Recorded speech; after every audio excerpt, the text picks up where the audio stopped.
TV देखते देखते खाना बनाने वाली बहू। कॉलेज के बाहर खड़ी दिव्या और सिमरन आपस में बातें कर रही थीं। क्या सच में तूने कल का एपिसोड नहीं देखा? यार तू इतना अच्छा एपिसोड कैसे मिस कर सकती है? मुझे और भी बहुत काम रहता है, क्या करूं, छूट जाता है। तेरा कुछ नहीं हो सकता, मैं तो एक भी एपिसोड नहीं छोड़ती और जिस टाइम आता है उसी टाइम देखती हूँ, क्योंकि मुझे रिपीट टेलीकास्ट भी नहीं पसंद। अच्छा बाय, चल मैं चलती हूँ।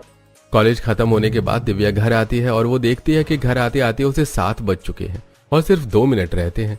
अब दिव्या भागती हुई अंदर आती है और बिना जूते खोले बैग सोफे पर रखकर टीवी ऑन करके बैठ जाती है। थैंक गॉड, मेरे सामने मेरा फेवरेट सीरियल शुरू हो रहा है, बहू का सिंदूर। बस तू सारा दिन टीवी देखना, शादी की उम्र हो गई, तेरे पिताजी तेरे लिए लड़का देख रहे हैं और तू खाना बनाना सीखने के बदले 7 बजते ही टीवी खोलकर बैठ जाती है।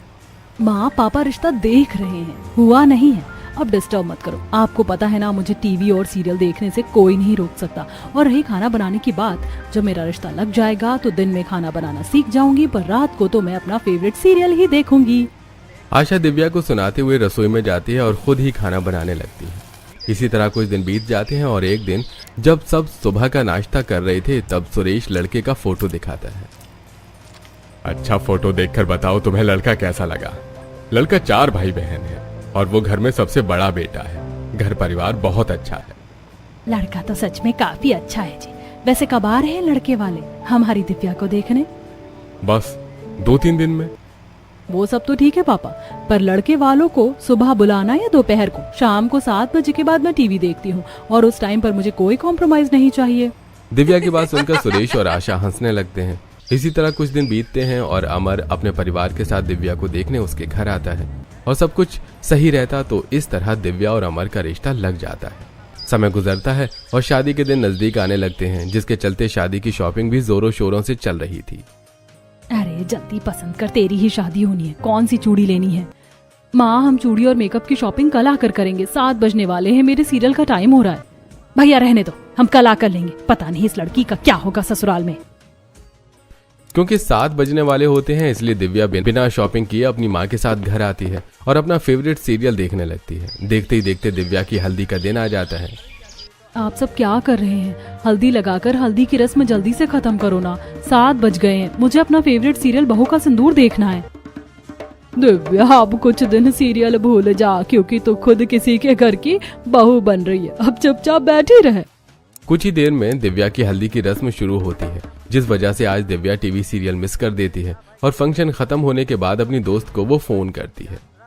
सिमरन आज तूने सीरियल देखा ना, क्या हुआ उसमें तुझे पता है? आज का एपिसोड बड़ा ही इंटरेस्टिंग था, पर मेरी शादी हो रही है इसलिए मैं देख नहीं पाई। कोई बात नहीं दिव्या, अगर तू नहीं देख पाई तो, पर आज मैंने देख लिया और माफ करना, मैं तेरी हल्दी में नहीं आ पाई, पर शादी में पक्का आऊंगी, वो भी 7 बजे का शो देखकर। तू ही मेरी सच्ची दोस्त है। अब जब तक मैं टीवी ना देख पाऊँ तुझे एक भी एपिसोड मिस नहीं करना और शादी के बाद मुझे पूरी डिटेल में सारे एपिसोड बताने। सिमरन से बात करके दिव्या फोन रख देती है और अगले दिन दिव्या की शादी अमर से हो जाती है। शादी के बाद दिव्या अपने ससुराल जाती है। थकी हारी दिव्या सोफे पर बैठी ही थी कि शांति कहती है, बहू तुम इस घर की सबसे बड़ी बहू हो, इसलिए घर की सारी जिम्मेदारी भी तुम्हारे ऊपर है। और भाभी मैं इस घर की सबसे छोटी और लाडली बेटी हूँ और आपकी इकलौती नंद। हाँ भाभी, ये आपकी वो नंद है जिसे हम कूड़े के डिब्बे से उठा कर लाए हैं। बस करो तुम दोनों, बेचारी मेरी बहू थक चुकी है और फालतू की बकवास कर रहे हो, अब तो आराम कर ले। सभी घर वालों से मिलकर दिव्या आराम करने के लिए जाती है। कल उसकी पहली रसोई होती है, इसलिए वो सभी के लिए बड़े ही प्यार से दाल मखनी, पराठे, रोटी, सब्जी, पुलाव जैसे पकवान बनाती है। वाह बहू, तुम्हारे हाथों का खाना खाकर तो मजा आ गया। दिव्या मुझे ऑफिस के लिए लेट हो रहा है, तुम जल्दी से मेरा लंच लेकर आ जाओ। भैया आप भाभी के साथ कितना रूड हो, उनके खाने की तारीफ तो कर देते। अपने भाई की बात सुनकर अमर शर्मा जाता है और दिव्या अपने पति को खाना दे देती है। इसी तरह 2 दिन बीत जाते हैं और न चाहते हुए भी दिव्या को अपना टीवी सीरियल छोड़कर रसोई में खाना बनाना पड़ता है। ऐसे ही एक दिन दिव्या रसोई में खड़ी होकर खाना बना रही होती है और पूरा परिवार टीवी देख रहा होता है। तभी उसके फेवरेट शो बहू का सिंदूर सीरियल की आवाज आती है। मेरी सास भी बहू का सिंदूर देखती है, ये तो मेरा फेवरेट शो है। 3-4 दिनों से मैंने कोई सीरियल नहीं देखा। नई बहू हूँ, उनके साथ जाकर बैठ भी नहीं सकती, क्या करूँ? दिव्या मेरे पेट में गैस बन रही है, 1 गिलास नींबू पानी बना दो। अमर जी बाहर सब टीवी देख रहे हैं, शायद सीरियल आ रहा है। आप थोड़ी टीवी की आवाज बढ़ा दीजिए ना, मैं खाना बनाते हुए सुन लूंगी। हाँ, तुम्हारा फेवरेट सीरियल आ रहा है ना, कह देता हूँ वो टीवी का वॉल्यूम बढ़ा देंगे, तुम नींबू पानी बना दो। बाहर जाकर अमर टीवी का वॉल्यूम बढ़ा देता है और नींबू पानी बनाते हुए दिव्या बस आवाज सुनती है। क्या चल रहा है सीरियल में, कुछ समझ नहीं आ रहा। एक काम करती हूँ, सिमरन से पूछती हूँ उसने सारे एपिसोड देखे या मिस कर दिए। अब जल्दी से दिव्या नींबू पानी लेकर अपने कमरे में जाती है और अमर को दे देती है और खुद अपनी दोस्त को फोन करके बालकनी पर खड़ी होकर बातें करती है। मुझे पता था तेरा फोन जरूर आएगा, फिक्र मत कर, मैं सारे एपिसोड देख रही हूँ बिना एक भी एपिसोड मिस करे। और बहू के सिंदूर में उसका जो पति था ना, उसने अपनी बीवी को अपना लिया है, वो भी सबके सामने। सच में इसी दिन का तो मैं इंतजार कर रही थी। अच्छा चल रखती हूँ, घर वालों को खाना देना है। दिव्या सीरियल की बात करके फोन रख देती है और घर वालों को खाना दे देती है। इसी तरह कुछ दिन बीत जाते हैं और सभी काम पर जाने लगते हैं। ऐसे ही एक शाम 7 बजते ही शांति टीवी देखने के लिए बैठ जाती है और अपना फेवरेट सीरियल आता देख बार बार खाना बनाते हुए दिव्या बाहर आती। कभी वो सब्जी चलाते हुए चमचा लेकर बाहर आती तो कभी चाकू लेकर आती और सास के साथ बैठ जाती। बहू तो मेरे साथ बैठकर टीवी देख रही है, 7 बज गए, 8 बजे तक सब आ जाएंगे। माँ जी, आपकी तरह बहू का सिंदूर और 5 बहू की रसोई मेरा फेवरेट सीरियल है। मैंने सब्जी छौंक दी है, गैस भी कम है और दाल भी पकने के लिए रख दी है। जैसे ही ऐड आएगा अंदर चली जाऊंगी। फिर ठीक है बहू, आराम से टीवी देखते हुए खाना बना, बस लेट मत करना। क्योंकि दिव्या अभी नई थी इसलिए शांति को इस बात से कोई ऐतराज नहीं होता और जैसे ही ब्रेक आता है तो आटा गूंथते हुए फिर से बाहर आती है और टीवी देखने लगती है। इसी तरह कुछ दिन बीत जाते हैं और एक दिन जब दिव्या छत पर पौधों को पानी दे रही होती है तो उसकी मुलाकात अपनी पड़ोसन सुजाता से होती है जो कपड़े सुखा रही थी और दिव्या पौधों को पानी डाल रही थी। तुम तो शांति आंटी की बहू हो, पहली बार देख रही हूँ तुम्हें। हाँ, मैं अभी कहीं बाहर नहीं जाती ना, इसीलिए। वैसे कल रात को तुम्हारे घर से टीवी की आवाज आ रही थी। तुम लोग भी 5 बहू की रसोई सीरियल देखती हो क्या? तुम भी देखती हो क्या? वो सीरियल तो मेरा फेवरेट है, पर घर में काम इतने होते कि देख ही नहीं पाती। मैं कल खाना बना रही थी और पूरा परिवार बैठकर फुल वॉल्यूम में टीवी देख रहा था। वैसे कल के एपिसोड में क्या हुआ था? इस तरह दिव्या को ससुराल में एक सीरियल गॉसिप सहेली मिल जाती है जिससे वो सीरियल के हर एपिसोड को डिस्कस करती है।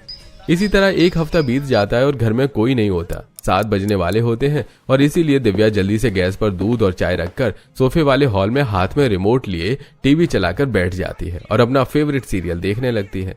मेरा हमेशा फेवरेट रहेगा ये शो। कहानी में क्या ट्विस्ट आ रहा है? ये सीरियल का हीरो है, पहले मार खाएगा और फिर मारेगा। दिव्या टीवी देखने में इतनी खो जाती है कि वो भूल जाती है कि उसने रसोई में दूध और चाय रखी है। अब जैसे ही शांति घर आती है अपनी सास को देखकर उसे दूध का याद आता है और वो भागती हुई रसोई में जाती है और फैले हुए दूध और चाय को साफ करने लगती है। सीरियल के चक्कर में मैं तो भूल ही गई थी कि मैंने दूध और चाय भी रखी है। अगर माँ जी ना आती तो मुझे याद भी नहीं था। माँ जी देखे उससे पहले साफ कर देती हूँ। दिव्या अब जल्दी जल्दी गिरा हुआ दूध साफ करती है और चाय लेकर हॉल में आती है जहाँ शांति टीवी देख रही थी। अपनी सास को टीवी देखता देख वो सब्जी लेकर बाहर ही बैठ जाती है और टीवी देखते हुए आराम से सब्जी काटती है।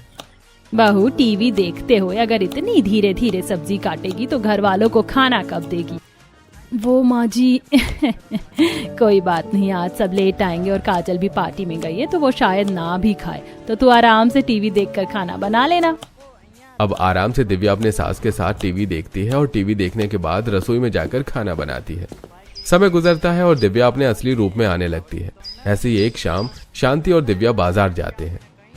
भैया मैं कब से खड़ी हूँ, पहले मेरे 3 किलो आलू कर दो। माँ जी आलू रहने देते हैं ना, घर में आलू रखे हुए। 7 बजने वाले, हम दोनों का फेवरेट शो आने वाला है। बहू बाजार आई हूँ तो सब्जी लेकर ही जाऊंगी ना, टीवी ना छूट जाए इसके लिए सब्जी थोड़ी ना छोड़ूंगी। इनको कौन समझाए, मैं रोज शो के टाइम पर ही शो देखती हूँ। मुझे बाद में देखना या रिपीट टेलीकास्ट पसंद नहीं। अब शांति सब्जी लेकर घर आती है और देखते हैं कि उसका पूरा परिवार घर आ चुका है। 8 बजने वाले हैं, माँ जी की वजह से मेरे दोनों शो छूट गए। अरे भगवान, पूरा बाजार खरीद कर लेगा आई हो क्या? हम 6:30 बजे से घर आकर बैठे हैं और तुम सास बहू लापता हो। भूख के मारे पेट में चूहे कूद रहे हैं। माँ भाभी, आप दोनों को खाना बनाने में 1 से 2 घंटा लगेगा। मुझसे भूख बर्दाश्त नहीं हो रही है, हम पूरे दिन नहीं खाते हैं। आज कहीं बाहर चलते हैं खाने के लिए। बाजार जाने की वजह से खाना बनाने में लेट हो चुका था, इसलिए पूरा परिवार बाहर डिनर करने जाता है। क्या हुआ दिव्या, जब से तुम बाजार से आई हो पता नहीं कौन सी गहरी सोच में डूबी हो? खाना क्यों नहीं खा रही हो? नहीं नहीं, मुझे क्या होगा। अब कैसे बोलूं तुमसे। तुम्हारी माँ की वजह से मेरा फेवरेट सीरियल छूट गया। मैं एक एपिसोड नहीं छोड़ती और यहाँ मेरे 2-2 सीरियल छूट गए। कुछ ही देर में पूरा परिवार बाहर से डिनर करके घर आता है और अगली सुबह दिव्या बालकनी पर खड़ी होकर चाय पी रही होती है और जैसे ही उसकी पड़ोसन बालकनी पर आती है वो कल के एपिसोड के बारे में उससे बातें करती है। सुजाता, तुमने कल का एपिसोड देखा था क्या? कल तो मैं माँ जी के साथ बाजार चली गई और कल का एपिसोड मिस हो गया। अरे यार दिव्या, तुमने अच्छा एपिसोड मिस कर दिया। कल का क्या एपिसोड था तुम्हें पता है? संडे को बहू का सिंदूर और 5 बहू की रसोई का महासंगम है 6 से 8 बजे तक। संडे को महासंगम है, वो भी 6 से 8 बजे। बढ़िया है, मैं जरूर देखूंगी। सुजाता से बात करके दिव्या को काफी अच्छा लगता है और वो संडे का इंतजार करती है और संडे वाले दिन टीवी चलाकर बैठ जाती है। 6 से 7:30 हो जाते हैं पर दिव्या खाना बनाने के लिए नहीं उठती, जिस वजह से अब सभी घर वाले दिव्या पर नाराज होते हैं। बहू, आज हमें खाना मिलेगा या नहीं? 8 बजने वाले हैं और तुम टीवी देख रही हो। पापा जी, महासंगम आ रहा है और शाम को चाय पकौड़ी खिलाई तो थी मैंने सबको और सीरियल बस 10 मिनट में खत्म होने वाला, फिर बनाती हूँ ना कुछ। भाभी, आप घर में रहती हो, आपको भूख नहीं लगती, पर हम लोग रोज बाहर जाते हैं और हमें 8 बजे खाने की आदत है। बहू, अगर तुमसे खाना नहीं बनता तो कह दो। शांति, आजकल की बहू एक नंबर की कामचोर होती है। बहू के भरोसे रहोगी तो हम सब भूखे रह जाएंगे। तुम ही जाकर कुछ बना लो और अगर तुमसे भी नहीं बनता तो कह दो मुझे। विनोद की डांट सुनकर दिव्या आंखों में आंसू लेकर रसोई में जाती है और खाना बनाने लगती है। शांति भी आटा गूंथती तो वहीं दिव्या सब्जी काटती है। बहू, अपने ससुर की बातों को दिल पर मत लो, वो थोड़े सख्त मिजाज के हैं। अगर समय पर खाना नहीं मिलता है तो नाराज हो जाते हैं। और तुमने पूरा शो तो देख ही लिया, बस एक सीन ही तो छूटा है, दिन में देख लेना। अपनी सास के साथ खाना बनाकर सभी को खिलाकर दिव्या अपने कमरे में जाती है और लेटकर चुपचाप रो रही होती है। उसकी सिसकियों की आवाज सुनकर अमर उससे कहता है, क्या हुआ दिव्या, तुम रो क्यों रही हो? आज तक टीवी देखने के लिए मेरे पापा ने मुझे कभी नहीं डांटा और यहाँ पापा जी ने इतनी बुरी तरीके से सबके सामने मुझे डांटा। मैं बहू हूँ ना, इसीलिए। अच्छा, पापा की तरफ से मैं माफी मांगता हूँ, आप चुप भी हो जाओ। तुम्हारे आंखों में आंसू अच्छे नहीं लग रहे हैं। और रही सीरियल देखने की बात, वो तो तुम अपने फोन में भी देख सकती हो। खाना बनाते हुए आराम से देखना। टीवी और फोन में फर्क होता है। मुझे बड़े स्क्रीन पर सीरियल देखने की आदत है, ना कि टच से फोन में। और फोन में मैं किसी भी वक्त सीरियल देख सकती हूँ, पर मुझे किसी भी वक्त सीरियल नहीं देखना। एक इंटरेस्ट और सस्पेंस तो क्रिएट होना चाहिए ना, और वो तभी होता है जब हम टीवी देखते हैं, ना कि तब जब हम फोन में शो देखें या फिक्स टाइम पर। अच्छा ठीक है, अब माफ कर दो। पापा की तरफ से मैं कान पकड़कर सॉरी बोलता हूँ। अमर कान पकड़कर सॉरी मांगता है, जिससे दिव्या को काफी अच्छा लगता है। और अगली सुबह दिव्या घर के बाहर सफाई कर रही होती है और तभी वो अपनी कुछ पड़ोसन को बात करते हुए सुनती है। अरे बहन, कल तो मजा ही आ गया। इसे कहते हैं महासंगम। उसकी ननद और सास बड़ी खराब है। आखिरकार पति के सामने उसकी सच्चाई तो खुली। क्या उसकी सास और नंद की सच्चाई उसके पति को पता चल गई? अरे बहन, कल तो सच में काफी अच्छा एपिसोड आ रहा था, पर मैं लास्ट सीन ही नहीं देख पाई। बुढ़िया खुद तो टीवी सीरियल देख लेती है और अपनी पड़ोसन से बात भी कर लेती है, पर यही जब मैं टीवी देखती हूँ तो सभी को आग लग जाती है। काम करके दिव्या अंदर जाती है और कुछ देर बाद दिव्या अपनी सास को रिपीट टेलीकास्ट देखते हुए देखती है। भला रिपीट टेलीकास्ट कौन देखता है? टीवी सीरियल देखने में तो तभी मजा आता है जब वो अपने समय पर शुरू हो। दिव्या मुंह बनाकर अपने कमरे में चली जाती है और शाम को 7 बजे से पहले खाना बनने के लिए गैस पर रख देती है और सीरियल शुरू होते ही अपने सास के साथ बैठकर टीवी देखने लगती है। बहू, खाना तो रख दिया ना तूने? और गैस तो कम है ना? हाँ माँ जी, खाना रख दिया है मैंने, गैस भी कम की है। आज दाल चावल बना रही हूँ। कुकर में बार बार देखने का झंझट भी खत्म। अब टीवी देखते हैं। दिव्या और शांति टीवी देखने में इतनी खो जाती हैं कि खाना जलने की बदबू उन्हें आती ही नहीं और करिश्मा घर में सूंघते हुए आती है। माँ, भाभी, आपको कुछ जलने की बदबू नहीं आ रही है? हाय राम, मेरा खाना! टीवी देखने के चक्कर में दिव्या से पूरा खाना जल जाता है और एक एक करके सभी घर आ जाते हैं। और आज भी समय पर खाना न देखकर सब दिव्या पर नाराज होते हैं। सोचा था भाभी आएंगे तो समय पर खाने को मिलेगा, अच्छे अच्छे पकवान खाऊंगा, पर यहाँ तो घर आकर भी भूख से तड़पना पड़ता है। अरे ये सारी फसाद की जड़ टीवी है। लगता है इस घर से टीवी हटाना ही पड़ेगा। सबको नाराज होता देखकर दिव्या डर जाती है और रसोई में जाकर सबके लिए खिचड़ी बनाती है, जिसे खाकर सब मुंह बनाकर सोने के लिए चले जाते हैं। इसी तरह कुछ दिन बीत जाते हैं और एक सुबह जब दिव्या सोकर उठती है तो बुखार से तड़प रही होती है, तो अमर उसे छू कर देखता है। दिव्या, तुम्हें तो बहुत तेज बुखार है और तुम्हारे शरीर पर ये लाल लाल दाने कैसे? तुम मेरे साथ अभी डॉक्टर के पास चलो, मैं आज छुट्टी कर रहा हूँ। मेरी चलने की हिम्मत नहीं हो रही है, पूरा शरीर दुख रहा है और उल्टियां भी हो रही हैं। अमर जबरदस्ती दिव्या को अस्पताल ले जाता है और तेज बुखार और शरीर पर लाल दाने देखकर और उसके लक्षण देखकर डॉक्टर खून टेस्ट करता है और पता चलता है कि दिव्या को डेंगू है, जिस वजह से उसे ग्लूकोज चढ़ाया जाता है। और अस्पताल में बेड पर लेटे हुए दिव्या को अपने टीवी सीरियल की याद आती है। बहू, मैं तेरे लिए नारियल पानी और खिचड़ी बनाकर लाई हूँ, खा ले। माँ जी 7-10 हो गए, सीरियल शुरू हो गया होगा। हॉस्पिटल में तो एक टीवी भी नहीं है, 2 दिनों से अस्पताल में पड़ी हूँ, टीवी भी नहीं देखा। भाभी आपका कुछ नहीं हो सकता, हॉस्पिटल में बीमार पड़ी हो फिर भी आपको टीवी की पड़ी है। दिव्या की बातों से पूरा परिवार परेशान हो जाता है। देखते ही देखते 1 हफ्ता बीत जाता है। दिव्या की हालत में सुधार होता है और वो घर आती है। और जब सुजाता को ये पता चलता है तो वो दिव्या से मिलने आती है और उसके कमरे में आकर बैठती है। मैंने सुना है तुम्हें डेंगू हो गया था और खून की प्लेटलेट बहुत ज्यादा गिर गई थी, अब तो ठीक हो ना तुम?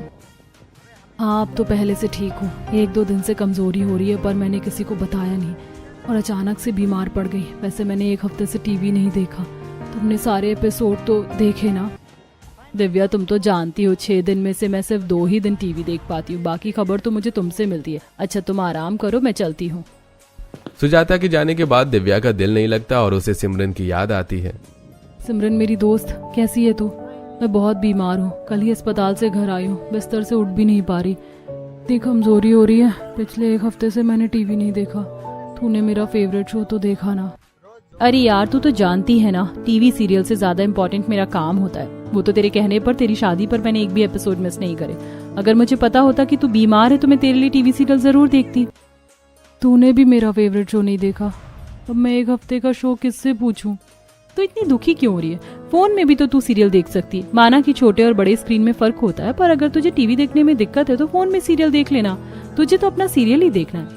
और हाँ, सब्सक्रिप्शन करेगी तो उसमें ऐड फ्री होगा। और अगर तुझे अपना इंटरेस्ट और सस्पेंस बरकरार रखना है तो सब्सक्रिप्शन मत लेना, और जैसे टीवी में हर रोज अपने टाइम पर देखती है वैसे ही फोन में देखना। वैसे मुझे फोन में सीरियल देखना बिल्कुल पसंद नहीं, पर यह आइडिया बुरा नहीं, क्योंकि मेरे ससुराल वालों को मेरे टीवी देखने से बड़ी दिक्कत है। बस एक बार मैं ठीक हो जाऊं तब देखना तू कैसे रसोई में खाना बनाते हुए मैं अपना सीरियल देखूंगी। सिमरन के समझाने पर दिव्या उसकी बात मान लेती है और जैसे ही वो ठीक होती है अपने फोन में इस चैनल का ऐप डाउनलोड करती है और 7 बजते ही रसोई में खाना बनाते हुए फोन में सीरियल देखती है। वैसे फोन में भी सीरियल देखने में मजा तो आ रहा है। अब घर वालों को भी मुझसे दिक्कत नहीं होगी और मैं अपना सीरियल भी देख लूंगी।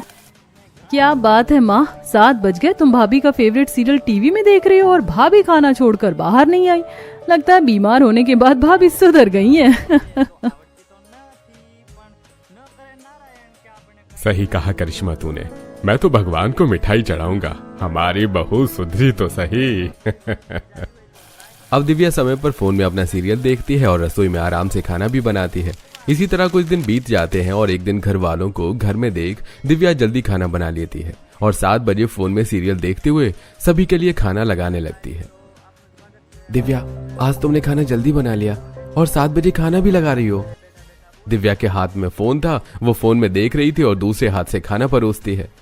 आप सब घर में है ना, और जिस दिन सब घर में होते हैं सबको जल्दी खाना होता है। वो सब तो ठीक है भाभी, पर आप फोन में क्या देख रही हो? आपने रोटी पर ही सब्जी डाल दी। सॉरी देवर जी, 7 बज गए हैं, मैं फोन में अपना सीरियल देख रही हूँ। आप सब आराम से खाना खाओ। कुत्ते की पूंछ कभी सीधी नहीं हो सकती। हमें लगा हमारी बहू सुधर गई, पर हमारी बहू तो टीवी से निकलकर फोन में घुस गई। अब देखो बहू कौन सी नई गलती करती है। शांति की बात सुनकर सब हंसने लगते हैं और एक साथ खाना खाते हैं।